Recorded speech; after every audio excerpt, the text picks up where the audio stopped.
The Rams have traded wide receiver Van Jefferson to the Falcons. We have everything you need to know. Winners and losers from Week 5. That's coming up next on Locked On Rams. You are Locked On Rams, your daily Los Angeles Rams podcast. Part of the Locked On Podcast Network, your team every day.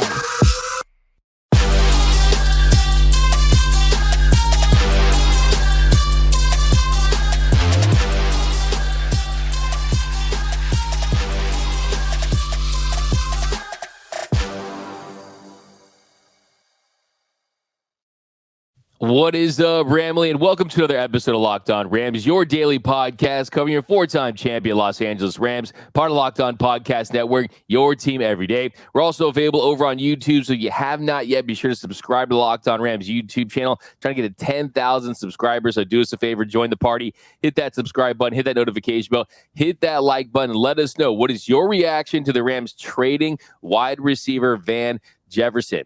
My name is Doug McKay. My friends call me D-Mac. You can follow me on the X and Instagram at DMac_LA. I've been covering LA sports for over a decade. The Lakers for SI, the Dodgers for Dodgers Nation. Now the Rams for Locked On. And as always, I'm joined by the Rams pre, half, and post-game show host for the Rams flagship radio station, ESPN 710 LA. He's in his 8th season covering your Los Angeles Rams, the People's Champ, Mr. Travis Rogers. You can follow him on the X at Travis Rogers. And just a reminder that today's episode of Locked On Rams is brought to you by Jace Medical. Empower yourself when you purchase a Jace case, providing you with a personal supply of 5 antibiotics that treat 50-plus infections. Get yours today at JaceMedical.com. That's JASE Medical.com. Now, Travis, we've got a trade to get into, and that's because the Rams have traded wide receiver Van Jefferson. Atlanta received a 2025 7th-round pick and Jefferson in exchange for a 2025 6th-round pick. Every listeners will know, we presented this idea a few weeks ago about the possibility of trading Van Jefferson with the return of Cooper Kupp. I think it made a ton of sense. They don't like to give new contracts to their receivers, extend guys. He was a free agent, wasn't going to have a big role in this team, and he is now an Atlanta Falcon. Yeah, and I think this is the best case scenario for both Van Jefferson and both for the Los Angeles Rams because Van Jefferson was given ample opportunity. Van Jefferson was, a pretty good wide receiver for the Rams during their Super Bowl season. He started every single game. He had about 800 yards in receiving. He did a good job, got in the end zone 6 times. He was a good player for the Rams in that third wide receiver role. The problem is that role doesn't exist on this team. He had an opportunity to ascend to that number 1 role, at least for a brief period of time with Cooper Kupp being down. As weird as it sounds, there was a time before we knew what Puka Nacua was like, right? We didn't know who he was or what he was going to do. You aside, D-Mac, who was on that from the very beginning. But you're looking at a guy who was given first-team reps, number 1 wide receiver reps. He did nothing with it.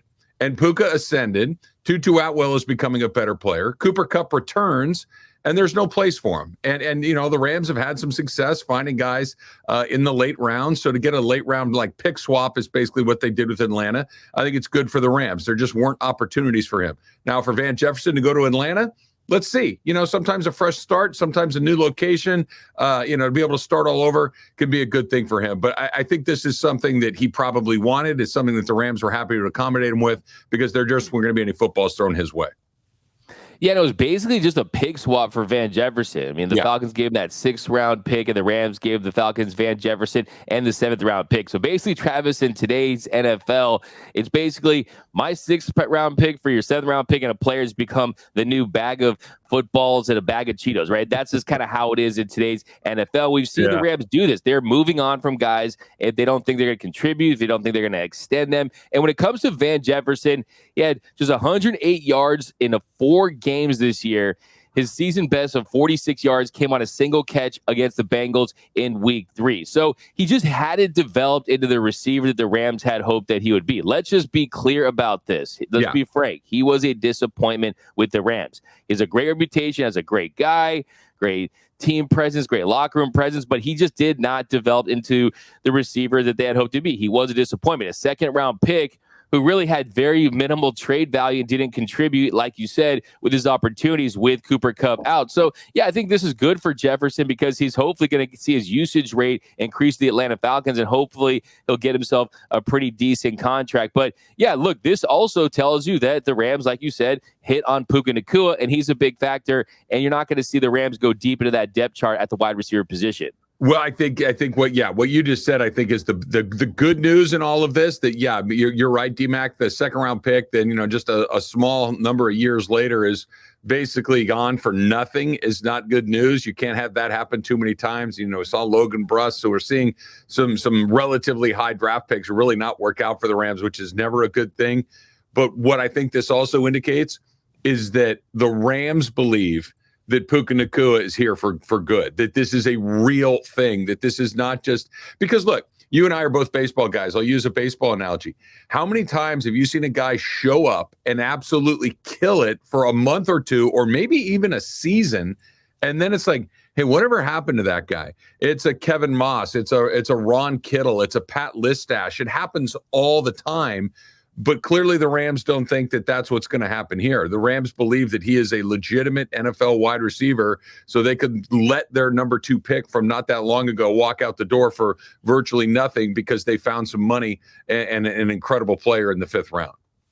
For sure. And I think that this Rams team is sending a message about their roster construction. And like the big thing I'm taking away from this is you're not going to get a lot of money from this. You're not going to save that much money, but is this a little chess piece? Is this a little domino effect? And will you see them make another move to try to bolster this roster? Because let's be honest here, they could use another edge rusher. I think it definitely probably went unnoticed, but Oshwan Mathis did have a little bit of a role on Sunday's game, but Michael Hoyt out there in coverage guarding tight ends is really not the move. So you wonder if they could find a way to pick up some type of edge rusher that could help this team a little bit, because I do think they're an edge rusher away from being a pretty respectable defense. Now, can they beat elite teams? Probably not, but can they stay competitive with elite teams? They've shown that at least for spurts, for halves they can. So just kind of bolstering this roster around the margins is something that I think they could be interested in doing.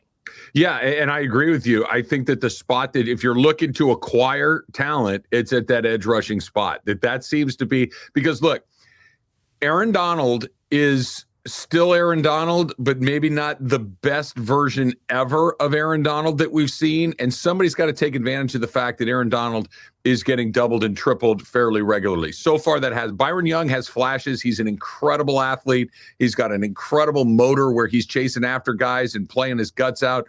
But you got to start to see some results. And that's the thing that I would like to see done. I think, we've got 3 games left before the trade deadline takes place. So I think that you're going to get a pretty good idea of what the Rams are as a team. Are they about a 500 team? Are they in the mix? Are they slightly below it? Are they slightly above it? And I think that'll determine what they go do, because I do think they're in a weird spot about what is the cost of acquiring an edge guy and what is the cost of doing it now in a season where your ceiling is not Super Bowl caliber. Like, do you want to spend capital, whether it's draft capital or anything else, to go from 8 to 7? Do you want to spend draft capital to go to 7 from 7 to 6? That's the decision that Kevin Demoff and Les Snead and Sean McVay need to make, because I don't think that there's a trade out there that takes them from where they are right now, which is 10th in the NFC, putting them inside the top 3 or 4. I just don't see that play out there. That's a fair point. There's no doubt about that. But if they're serious about making that playoff push, adding some depth, especially if you account for potential injuries, that might be something they want to consider. You mentioned that draft and how they really didn't hit on some of those picks there in 2020. You got Akers, Jefferson, Lewis, Burgess. I mean, a lot of those picks did not hit. And look, that happens. You're going to have good drafts. You're going to have bad drafts. So far, it looks like the past draft was a good draft, and hopefully they learn from that. But Van Jefferson was never going to be that guy for this team. I mean, you look at this season as a whole. I mean, he had his opportunities, and he ends up getting 8% of those targets. I mean, 15 targets in 5 weeks out of 194. That's 8% with Kupp out. I just don't understand how he didn't take advantage of that opportunity. I mean, just kind of looking back on his career, some of those 50-50 balls, it's not like he was a guy who was going to be aggressive and go up and get him. You saw that a lot of the time the DB would kind of hit that ball away. But I will say, favorite moment of Van Jefferson's career on a high note, the 23-yard catch against the Raiders last season. Yeah. That's what I'll remember Van Jefferson for. And also, look, the 2021 season, he was really good. I mean, 50 catches for 802 yards. Yeah. I think knee injuries really hurt him, set his career back in. Another question for you, Travis. Now that 12 is available, does Puka Nacua go to 12? I'm just saying.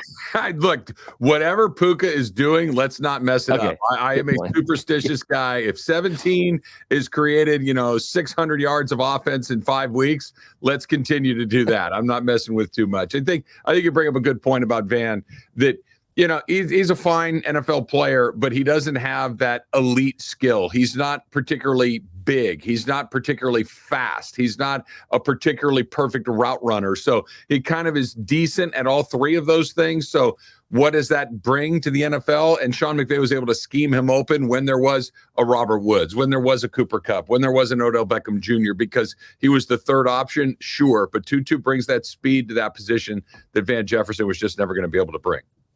You don't have to actually go right now. I'm actually driving Van Jefferson to the airport. So see you in the next segment. We're doing the solo show. But coming up in our next segment, we got Horns Up and Horns Down, our version of Winners and Losers. That's coming up next on Locked On Rams.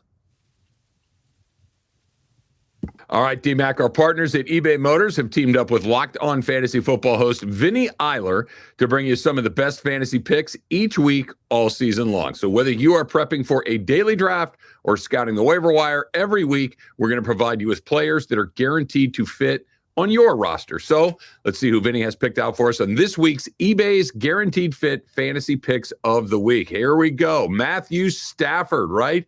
Matthew Stafford has been passing a ton all season long for the Rams, but did record his first 2 TD game of the season only last week, week 5 against the Eagles, with Cooper Kupp, Puka Nacua, and Tutu Atwell all healthy together as his clear top 3 wideouts. He will go to work with an even bigger game at home against the Cardinals' pass defense. Sean McVay has his veteran quarterback rolling, and Stafford will not disappoint in week 6. With his young receivers balling to help Kupp, Stafford has quickly become a rejuvenated fantasy asset for 2023 that should have more big days ahead.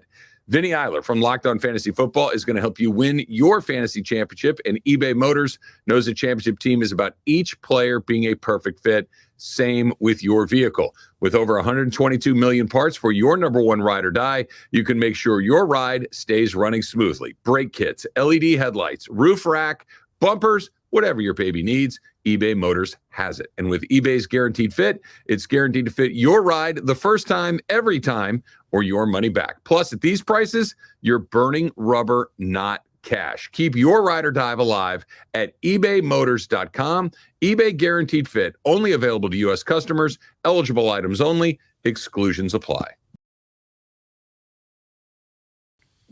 And we are off and running here on Locked On Rams. Thanks for making Locked On Rams your first listen every single weekday, free and available wherever you get your podcast. Locked On Rams, part of Locked On Podcast Network, your team every day. And a special shout out to our everyday listeners. We appreciate you watching every episode, listening to every episode. And you can join the Everyday Listeners Club too. Membership is 100% free, and you won't miss a thing about your Los Angeles Rams. Now, Travis, here in our second segment, we're going to start this week's Horns Up, Horns Down, our version of Winners and Losers. And let's start with the Horns Up. Let's get back to the positive side. Where's Dodgers tonight? Got to keep that positive energy up, right, Travis? Whatever positivity you have, let's do that, because I don't have a lot when it comes to Dodger Blue. Let's talk some Rams for sure. Give Jobu some of that rum, right? So look, Lance Lynn no-hitter tonight. Book it. Lynn Sanity in Arizona. I love it, Travis. So first Horns Up, going my guy, right guard Kevin Dotson. Over the past 2 weeks, Dotson has been the 4th highest graded guard according to Pro Football Focus. He allowed just 1 pressure against the Eagles. He's got an opportunity with Joe Noteboom out, and I think that with Joe Noteboom out, talk about Wally Pipp the last episode, I think he's someone that you have to keep at that position because of how effective that he's been. He's physical. Right. He's a physical football player. He's a physical offensive lineman. And just kind of looking at what the Rams have done up front, I think that's kind of been where they've trending towards this season on the offensive line. Last year, they tried some different things. I think that Logan Bruss fell victim to some of this, just not being a nasty enough guy, because Steve Avila certainly is. Rob Havenstein certainly is. Alaric Jackson has been a pretty nasty guy out there at left tackle, and Coleman Shelton is a tough physical football player. Kevin Dotson fits right into that group. Joe Noteboom is more of a technician. He's more of an athlete. He's more of one of these guys that's going to beat you with his skills as opposed to just laying hands on you and moving you around. I think the Rams probably want to be able to play both ways like that, and I think Dotson gives them the ability to do that. This is one of those deals that you make in the offseason that's like, yeah, okay, cool. They got a backup guard, whatever. You don't think too much about it, but here we are heading into week 6 of the season. He's already kind of taken over that position, it feels like, and it feels like the Rams are better off because of it. For sure. And you can never have enough offensive line depth, as we saw last season. Dotson's a veteran. He's played the position well. I like him there, even when Noteboom returns. Of course, a lot of Rams fans lamenting Austin Corbett and him being gone. I think Dotson almost feels like the new version of Corbett in a way, how he performs at that position. So Corbett's another one of those guys, D-Mac, that was just nasty. Like he brought a level of toughness and physicality that an offensive line that really was not there last year. And I think Dotson brings that back to a very significant degree. He was, and I think that when we talk about these draft misses, these bad signings, you have to also give them credit when credit is due. And some of these minimum pickups, some of these trades for guys that aren't big money players, they've been great. I mean, next horns up is Kareem Witherspoon. He's been terrific. I mean, well, Darion Kendrick, we'll talk about in a little bit here. He struggled against A.J. Brown. Witherspoon, he basically made Devontae Smith quiet to the point where he was having a little conversation with Nick Sirianni, how he was upset like he wasn't getting the ball. So Witherspoon, he's played fantastic all season long. He's played a role in all 3 of the Rams turnovers this season with incredible interceptions. You saw that toe tap pick in the end zone for Kareem Witherspoon, just incredible body control, just great balance to make that play. So I've been so impressed with Kareem Witherspoon. I think that he's on his way to a Pro Bowl season. He's been terrific. And to think about where the Rams might be without his ability so far, I don't know, because this was the spot that when they made the trade for to trade away Jalen Ramsey, I should say, and basically got a late round draft pick and a backup tight end as compensation for that deal, you're thinking, okay, who's going to be the guy that can take the ball away in the secondary? And he's been the only one that can do it. We'll see what Darion Kendrick develops into, what Kobe Durant develops into. We've seen, the Russ Yeast of the world and some of the other guys that are out there, Fuller, that are playing in the secondary. But Witherspoon is the one guy who you can kind of cross your fingers and hope can take the ball away from the opposing offense. The Rams are not having a ton of possessions, right? That they're not getting off the field a ton on defense, and they're not taking the ball away a ton on defense, which means it puts a tremendous amount of pressure on the offense to cash in the possessions that they do have. Witherspoon is the guy that has been able to take it away, but just 2 interceptions through the first 5 weeks of the season is not, and it's good for an individual. It's not good for a team. And thank goodness that Witherspoon's here, because without him, I don't know if the Rams are sitting at 2-3 right now. For sure. He's been absolutely essential to the success that this Rams defense has had. He's been such a bright spot.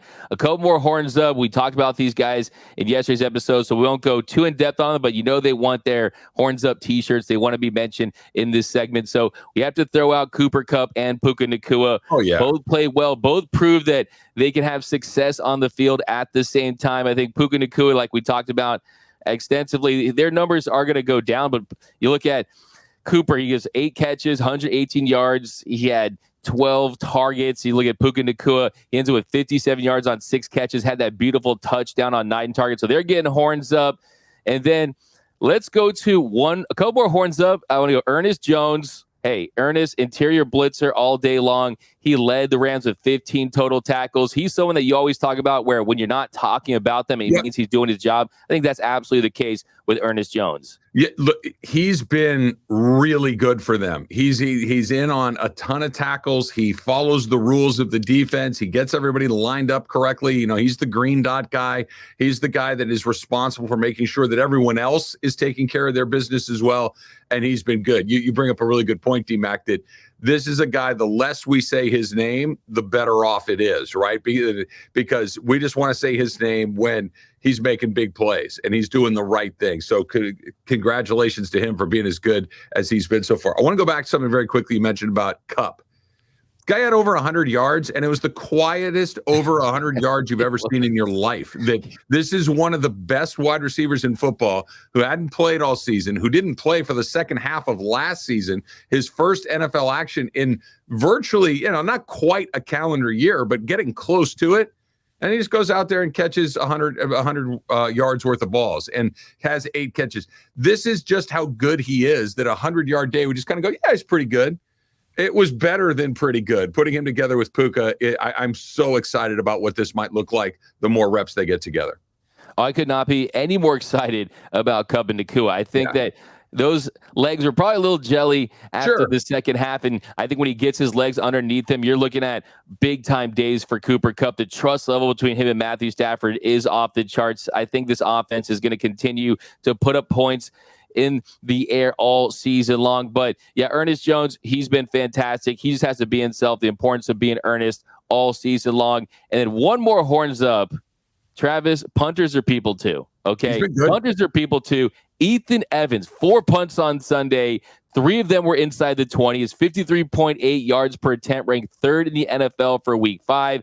Now, there has been some talk, has he been out kicking his coverage? Is his leg too big with a 17.5 yards per return? That's the second most for the week. That's a good problem to have, right? Give me the leg is too big and we'll figure things out versus the other way around. There were a couple of times on Sunday where the Rams were deep in their own end, and it felt like, all right, as good as Jalen Hurts and his crew is, the last thing you want to do is give them a short field.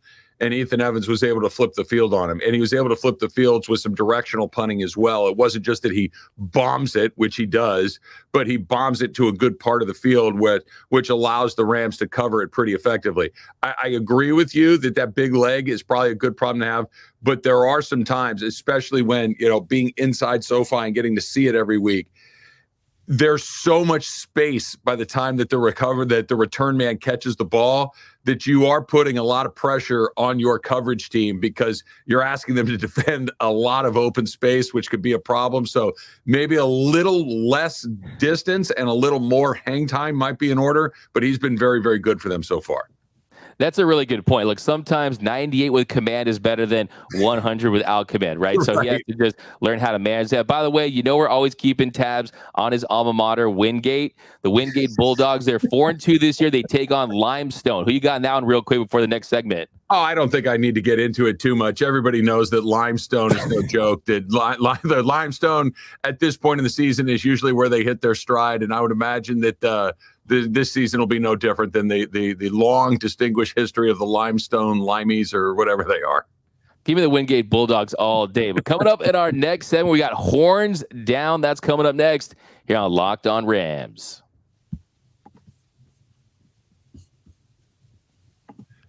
All right, D-Mac, let's talk about Jace Case, right? Jace Case can give you peace of mind, right? Jace Case can make you feel like you're prepared. That's the part that I like best about Jace Case, is knowing that if I'm taking a trip overseas, if you're going camping, if you're going somewhere where maybe it's not going to be super easy to get to a doctor or get to an urgent care facility, this is where Jace Case can come in.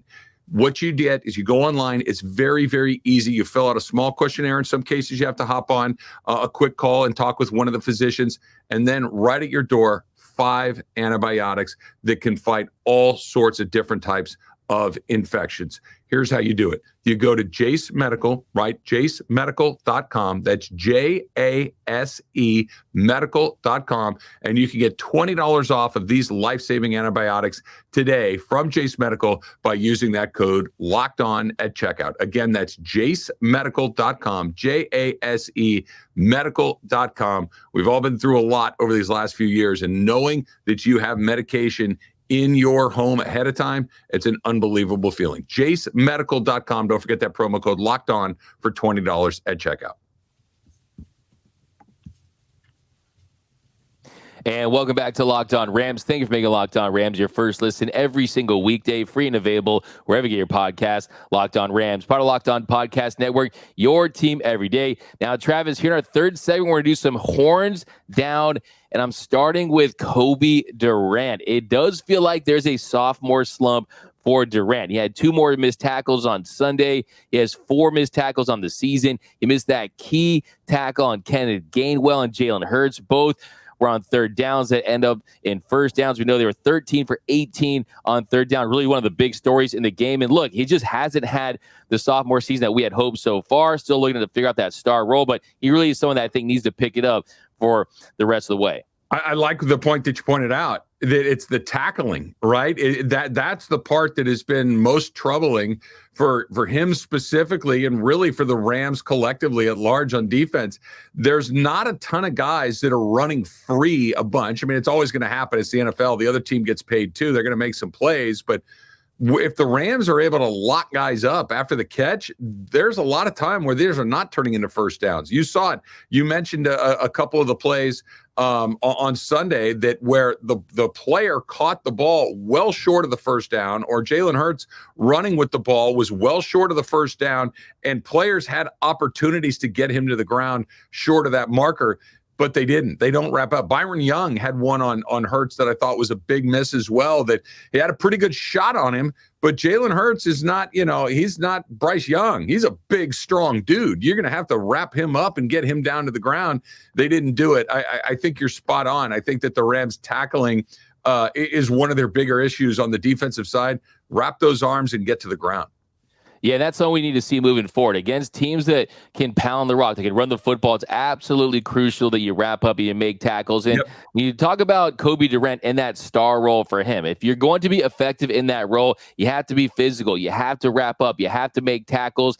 And I think, look, you're trying to fill the shoes of Jalen Ramsey. You're not going to be the next Jalen Ramsey, but there's a big size differential there. Jalen Ramsey is 6'2", 200-plus pounds, meaning 4'3", 4'4" speed, right? Depending on the day, he's big and physical. So trying to replace him with someone who's 5'9", 5'10", around that time with the same role, that's going to be kind of difficult. So we're talking about star players who are going to be guys that are blitzing occasionally, right? They're going to tackle in space. So I think it's a work in progress, and you're wondering if he is a little miscast for the role that he's in. The work in progress, I think, is an incredibly good point, because until the work is done and completed, you got to play by the rules. You got to be incredibly strong fundamentally. Jalen Ramsey can freelance a little bit. Aaron Donald can freelance a little bit. A guy like a Leonard Floyd could, take a chance, or a guy like, Von Miller could maybe break their own. But when you are a relatively young player finding your way through the league, you better follow the rules. You better be fundamentally sound. You better wrap up on tackles. You better break down and do the things that need to get done first, and then we can kind of find that next level of play if it's there at all. No doubt about it. And the next horns down, Michael Hoyt. Now, if you look at the box score, you probably say Michael Hoyt, 6 combined tackles, but look, he's just not generating pressure consistently. That's been an issue with him all season long. And you add the fact that he's a liability on the edge if you have a quick runner or a receiver, and then we're seeing him line out in coverage guarding tight ends. I think it's just something where it feels like, okay, we need to end this experiment at some point because it's starting to hurt the team. I think you bring up a good point. That look, I'll go horns down on his ability to get to the quarterback, because that is his responsibility, right? That's something that he should be able to, at least be competitive at. We saw it towards the end of last year. But as far as him in coverage, I don't even give him the horns down there. I give whoever is making the decision to put him there the horns down. You're asking a guy that at this time last year, Michael Hoyt was an interior defensive lineman.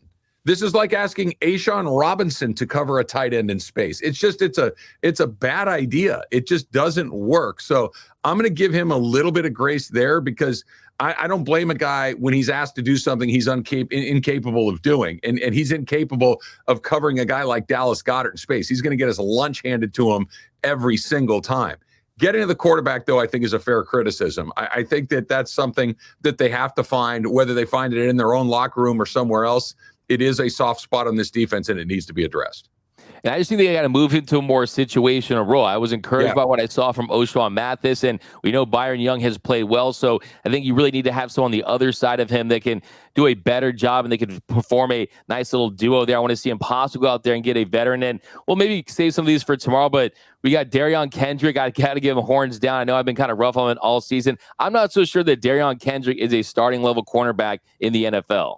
Maybe not, but they don't have a lot of better options, right? And this is one of these things, like, look, I'll bring it back to our favorite thing, the Dodgers. Yes, Clayton Kershaw shouldn't pitch in Game 4 if there is a game. I'm all ears on what a better option might be. And you know, that at some point there isn't an answer to the problem. And that may be what DK is. I do like Darion Kendrick for one simple reason.